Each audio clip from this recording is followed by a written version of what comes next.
que bom nós podemos estar na casa de Deus mais uma vez, né? Como é bom nós podemos estar aqui adorando, bendizendo, glorificando e exaltando o nome do Senhor.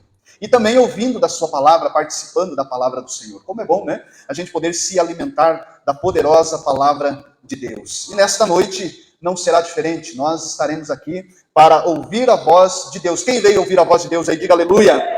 Glória a Deus. Então abra o teu coração, deixe o teu coração aberto, não para as palavras do pastor Marcos, mas para a palavra de Deus. Abra o teu coração, abra a tua mente para que o Espírito Santo possa ministrar na tua vida, em nome do Senhor Jesus. Amém? Queridos, nós tivemos aí praticamente 2 domingos aí de pausa na nossa caminhada, não é?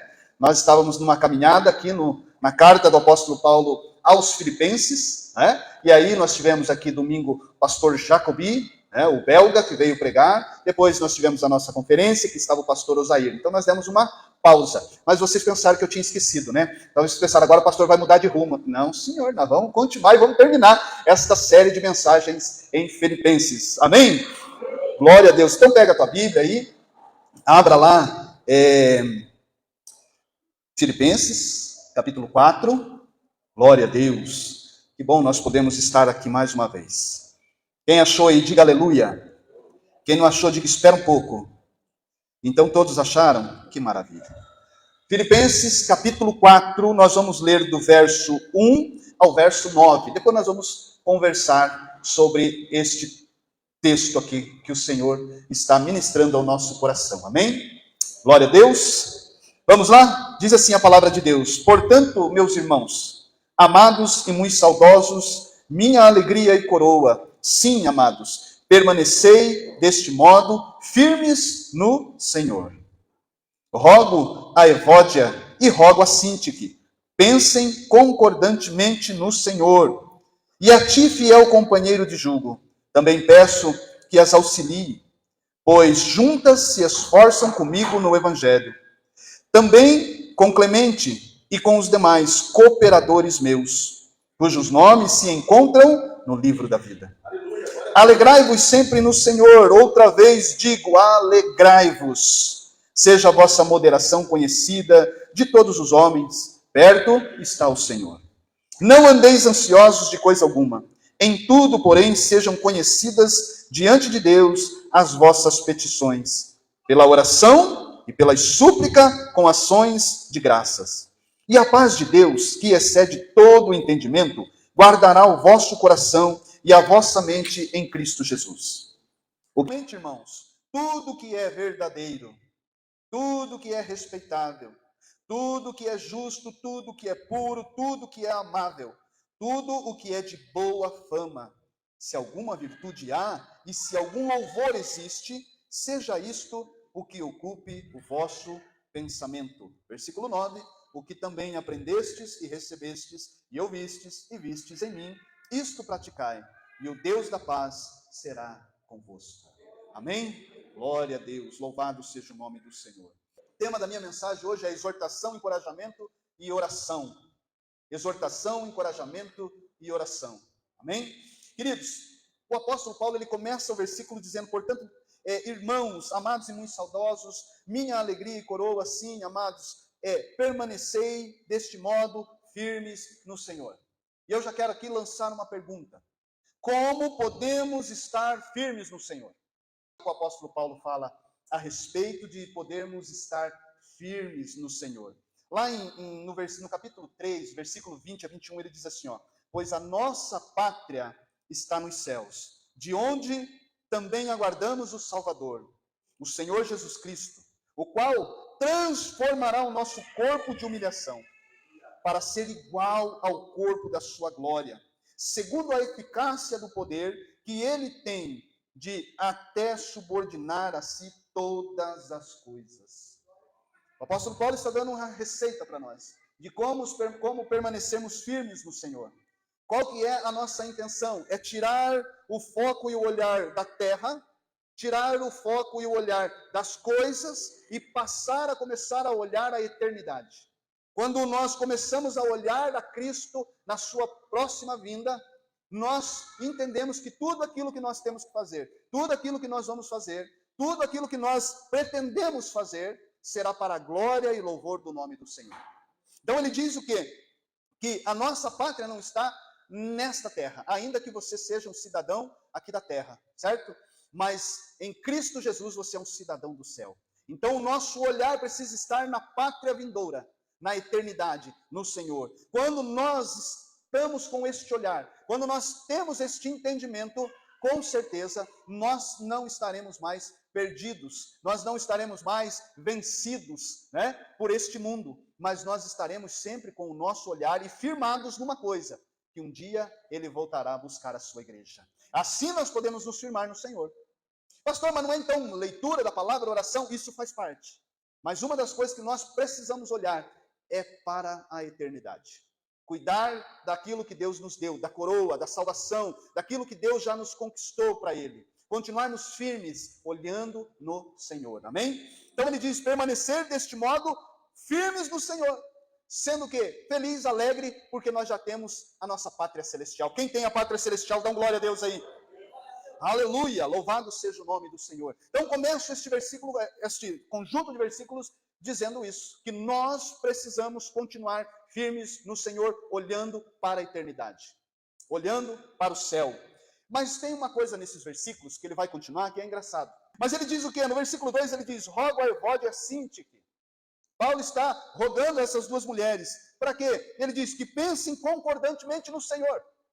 Então nós entendemos que ali naquele lugar, naquela igreja, havia duas mulheres que trabalhavam, que batalhavam para o Evangelho, que lutavam para a causa de Cristo, mas elas tinham problemas. Elas estavam com algumas situações ali que precisavam ser resolvidas. E ele continua dizendo, a ti, fiel companheiro de julgo, ele diz, também peço que as auxilie. Olha só, Paulo está dizendo para eles que ele precisava auxiliar aquelas irmãs. Ele precisava estender a mão para aquelas irmãs, porque elas não estavam em concordância, apesar de estarem dentro da mesma igreja. E ele diz, olha, peço que as auxilies, pois juntas se esforçam comigo no Evangelho. Ou seja, Paulo está dizendo, essas duas irmãs que estão aí lutando dentro da casa de Deus, que estão aí com problemas de relacionamento, com problemas, com situações mal resolvidas, elas lutam juntos para o avanço do Evangelho. Elas são minhas cooperadoras para o Evangelho, só que elas estão tendo problema. E você tem que auxiliar elas a se esforçarem, a viver juntos e a ter o mesmo pensamento, a mesma comunhão. E ele diz também como com Clemente e os demais cooperadores meus, cujos nomes se encontram inscritos no livro da vida. O teu nome está escrito no livro da vida, lá no céu, dá um glória a Deus aí. Então Paulo está advertindo aquelas irmãs e aquele povo, não porque eles estavam indo por um caminho de falsa doutrina. Ainda que tivesse muitos que estavam tentando lançar dentro daquela igreja muitas falsas doutrinas, por muitos pregadores que estavam lançando muitas coisas na mente daquele povo.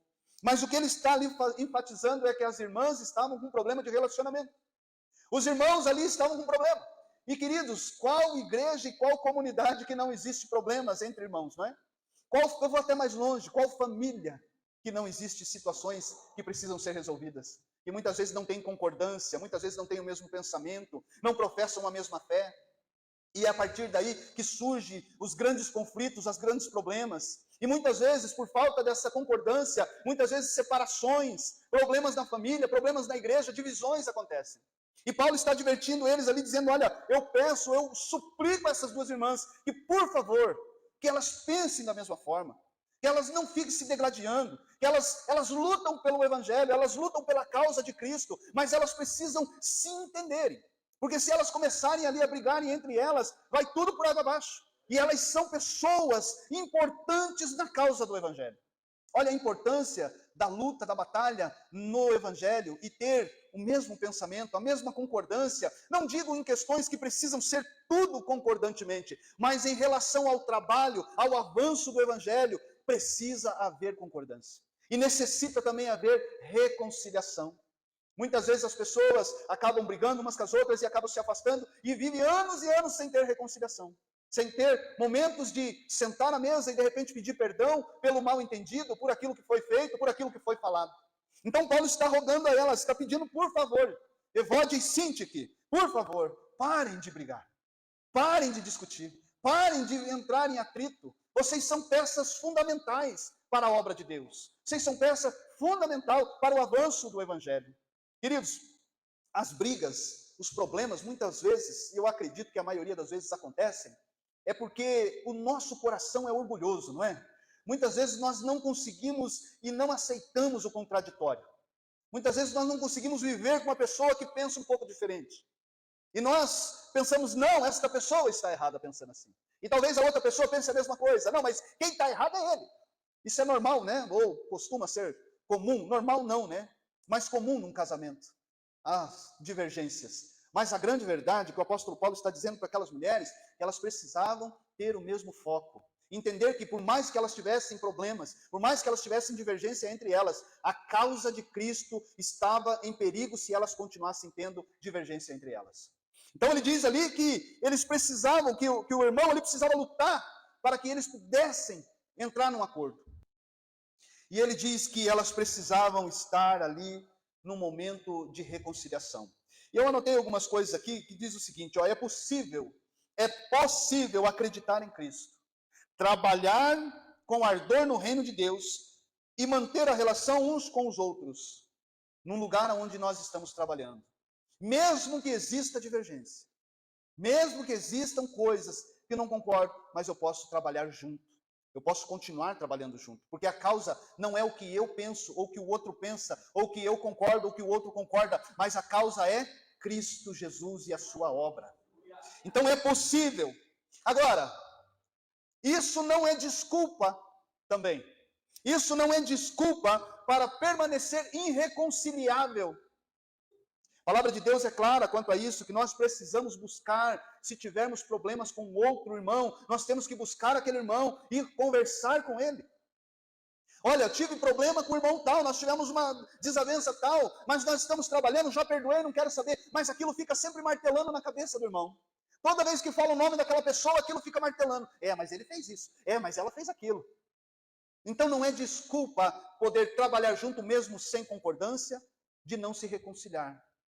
Nós precisamos ser reconciliáveis. Eu não sei, talvez nesta noite, a pergunta que eu te faço, a segunda é, você precisa se reconciliar com alguém? Tem alguém na tua família?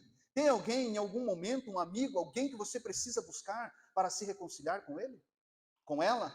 Se existe alguém que você precisa se reconciliar, não deixe o tempo passar muito. Vá lá buscar a reconciliação. Vá lá pedir perdão se for preciso. Suplique, se humilhe, não é vergonha. Muitas vezes nós temos vergonha de nos humilhar diante do outro, não é? Mas a palavra de Deus diz que o Senhor Jesus, ele se humilhou diante da cruz. E a Bíblia fala, aqui no próprio capítulo, ou melhor, no próprio livro de Filipenses, ele diz que nós devemos ter o mesmo sentimento que houve em Cristo Jesus, que não se orgulhou de ser a Deus, mas foi obediente. E a palavra de Deus nos diz que nós devemos ser obedientes à sua palavra. E nós precisamos, irmãos, se tiver algum problema de relacionamento, buscar a reconciliação. Então Paulo está falando isso para aqueles irmãos, olha, que elas possam se reconciliar aí, porque elas são úteis para o trabalho. Elas precisam avançar na obra de Deus, mas elas não podem continuar com os resquícios no seu coração. Elas não podem continuar ainda desse jeito que estão, mas elas precisam se reconciliar. E aí no versículo 4 ele vai dizer o quê? Alegrai-vos sempre no Senhor, outra vez vos digo, alegrai-vos. Queridos, a grande pergunta aqui também é a seguinte, como que uma pessoa que estava presa, como que uma pessoa que estava passando o que o apóstolo Paulo passou, poderia pedir para que as pessoas se alegrassem? Como que essa alegria poderia vir da boca de um homem que estava passando privações? Parece um pouco incongruente, não é? Parece um pouco assim, meio sem nexo. Poxa, mas o cara está preso, o cara está no perrengue, o cara está desse jeito, está dizendo para a turma se alegrar. O que esse cara é? Louco? É doido da cabeça? Mas a verdade é que ele diz, alegrai-vos sempre no Senhor, outra vez vos digo, alegrai. A alegria suprema vem não das circunstâncias que nós vivemos. Era por isso que ele dizia, olha, alegrai-vos sempre. Eu estou preso, mas se alegrem comigo. Eu estou sofrendo, mas se alegrem comigo. Porque a minha alegria não é nas circunstâncias das quais eu estou vivendo. A minha alegria está em Cristo Jesus, o meu Senhor. É nele que eu aguardo e espero. Então pode ser que eu esteja abundando em bens materiais, que eu tenha dinheiro, que eu tenha emprego, que eu esteja livre, que eu esteja vivendo o melhor momento do meu relacionamento. Pode ser e eu me alegro no Senhor. Mas também pode ser que esteja passando por dificuldade, passando por problemas, passando por muitas vezes até acusações indevidas. Mas mesmo assim, o que o apóstolo Paulo está dizendo é, alegre-se porque você tem Cristo Jesus na tua vida. Jesus é o motivo da nossa alegria. Entender que Jesus é o nosso Salvador, o nosso Redentor, nos alegra, por mais que seja doloroso a caminhada. Amém? Quem está comigo, diga aleluia. Cristo Jesus está perto da sua segunda vinda. Nós entendemos pela palavra de Deus que em breve Jesus voltará buscar a sua igreja. E aí, irmãos, nós vamos desfrutar da plenitude do Senhor. Nós vamos desfrutar da totalidade da presença do Espírito Santo, da presença do Senhor Jesus. Nós estaremos com Ele para sempre. E a dor, o sofrimento, o choro, o prantear, isso não existirá mais. Todo esse problema que nós passamos aqui na terra, todo esse problema que nós temos com dificuldades e situações, um dia se findará. Será alegria, será gozo, presença de Deus, será na glória celestial junto com o Senhor. Alguns dizem assim, mas pastor, a igreja vai subir ou nós vamos reinar aqui na terra? Qual que é o certo? Eu não sei qual que é o certo. Eu sei que tem muitas teses, tem muitas defensorias aí de teologia, mas eu sei o que o certo é que um dia nós desfrutaremos da glória e da presença do Senhor, seja no céu, seja na terra, seja onde for. O negócio é estar com Ele. Esse é o negócio. Sabe, irmãos, tem gente que fica lutando com escatologia para lá e para cá, e tem o preterismo, e o mid-tribulacionismo, e o no pós, vai ter milênio, não vai ter milênio, e a tribulação vai ser no meio, vai ser no fim, e eu lá não quero nem saber quando que será, eu só sei que eu estou esperando o meu rei, estou esperando a vinda do Senhor Jesus, que pode vir a qualquer momento, e se ele vir, eu vou estar com ele, seja no meio da tribulação, seja antes, seja depois, seja debaixo da cama, seja onde for. O importante é que nós estaremos com Ele para sempre, amém? Louvado seja o nome do Senhor. Por isso que o apóstolo Paulo diz, alegrai-vos. Alegrai-vos sempre. Está na tribulação? Está no problema? Se alegre. Está na alegria? Está beleza? Está tudo indo maior maravilha? Se alegre também. Não esqueça de se alegrar no Senhor. A alegria suprema vem de Cristo, que habita em mim e habita em você através do Espírito Santo. Aleluia. Então, irmãos, parece ser estranho para um homem que estava preso dizer a uma igreja para ele se regozijar. É estranho essa palavra do apóstolo Paulo. Mas nós entendemos que o apóstolo Paulo estava cheio de alegria. Por quê? Porque ele sabia que um dia ele veria a face do seu Criador. Ele estaria diante de Cristo, estaria com ele, estaria para sempre na eternidade. Era esta palavra que ele estava encorajando aqueles irmãos. E que nesta noite nos encoraja. Nos encoraja a entender que a nossa alegria não depende das circunstâncias, mas depende de estar em Cristo Jesus. Sabe, irmãos, muitas vezes as pessoas ficam muito tristes por causa das coisas deste mundo, por causa das situações que acontecem, porque ainda talvez ela não teve um encontro real com o Senhor Jesus. Talvez ainda ela não experimentou o toque do Espírito Santo, o poder de Deus, a presença, a mudança interior que o Senhor Jesus faz em nossas vidas.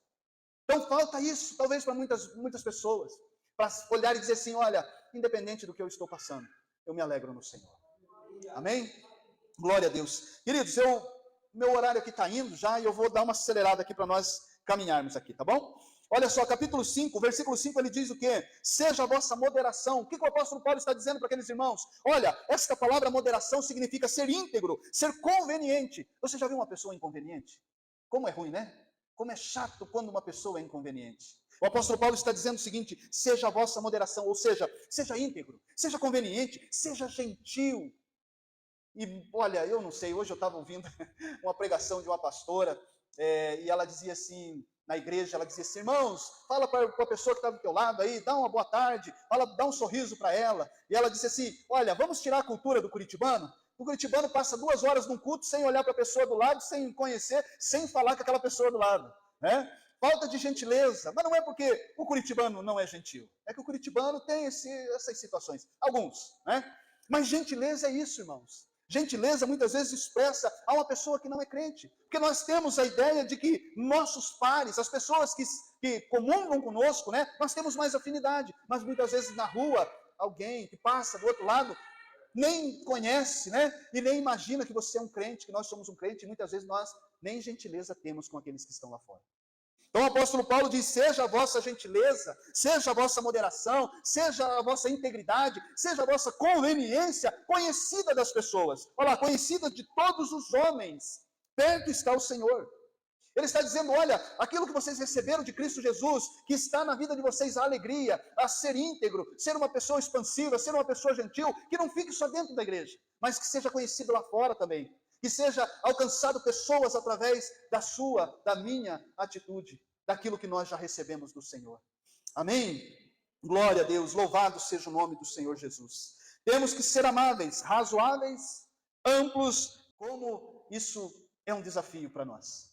Mas aquele que tem Cristo Jesus vence essas barreiras e é uma pessoa expansiva. Amém? Glória a Deus. Queridos, eu vou encerrar essa mensagem neste momento e nós vamos terminar ela na semana que vem. Amém? E eu quero convidar você a ficar de pé, porque o nosso tempo já foi aqui e eu falei demais. Mas eu quero orar com você nesta hora. Quero buscar a presença de Deus contigo. Como eu sempre falo, irmãos, que eu não sei qual o momento desta palavra Deus ministrou o teu coração. Talvez em algum momento desta mensagem, o Senhor ministrou na tua vida algo que precisa mudar. Queridos, nós precisamos ouvir a palavra de Deus e examinar, não é isso que a palavra fala? Olha, examine-se, pois, o homem a si mesmo. Quando nós vamos ceiar, inclusive domingo que vem nós temos ceia, viu? Não falte, vai ser uma grande festa para a glória do Senhor Jesus. E neste texto diz que nós devemos examinar a nós mesmos e ver se há em nós um caminho errado ou algo que nós precisamos mudar. E eu falei aqui de coisas sobre problemas de relacionamento, talvez problemas de reconciliação. Eu falei aqui de problemas de falta de gentileza, falta de ser amável. E Deus talvez ministrou algo no teu coração. Deus falou alguma coisa aí na tua vida que precisa ser mudado. E eu quero nesta hora orar com você. Eu gostaria que você curvasse a sua mente, sua fronte, e que você falasse com Deus aí. Que você buscasse a presença do Senhor. Que você dissesse a Ele o que problema você precisa jogar fora a partir de hoje. Qual é a situação que você precisa que o Senhor mude na tua vida? Feche os teus olhos, vamos orar. Pai, obrigado, Senhor, por esta breve palavra. Obrigado, meu Deus, por esta ministração ao nosso coração. Ó Deus querido, aqui está a tua igreja nesta noite, que ouviu a tua palavra. Ó Deus querido, não permita, meu Deus, que eles saiam dessas portas, ó Pai, e que, ó Deus querido, aquilo que muitas vezes trava a sua vida, trava, Senhor, a sua caminhada cristã, ó Deus querido, não permita que eles levem isso para a sua caminhada, mas que o teu Espírito Santo possa revelar esta hora, e o teu Espírito Santo possa mostrar a eles, ó Pai, em qual área, em qual momento eles precisam e mudar as suas atitudes, Pai, para que eles possam crescer, avançar na fé. E, ó Deus querido, em nome de Jesus Cristo de Nazaré, se nesta noite, ó Pai, o Senhor ministrou ao coração do teu filho e da tua filha uma falta de reconciliação com alguém próximo, ou talvez com um parente, com um irmão, ó Deus, que o Senhor dê graça a ele, força, para ele buscar esta pessoa. Mesmo, Senhor, que talvez não tenha sido ele que tenha arrumado um problema, mas, ó Pai, coloca o mesmo sentimento que houve no coração de Jesus, o mesmo sentimento do Senhor Jesus, e que ele possa buscar esta reconciliação. Ó Deus querido, que ele possa, no que depender dele, estar em paz com todos os homens, ó Pai, em nome de Jesus, Pai. Ó Deus amado, Deus santo, em nome do Senhor, ó Pai, que nesta noite o Senhor possa ministrar poderosamente, Senhor, esta palavra, e que nesta semana, Senhor, o Senhor faça uma grande obra, e o Senhor opere um grande milagre, ó Deus, de reconciliação, um grande milagre na sua vida, ó Pai, em nome de Jesus Cristo de Nazaré. Meu Deus, eu oro, eu abençoo a tua igreja agora, para a glória e louvor do teu santo nome, e todos digam amém, Jesus, e aplauda Jesus bem forte, aleluia.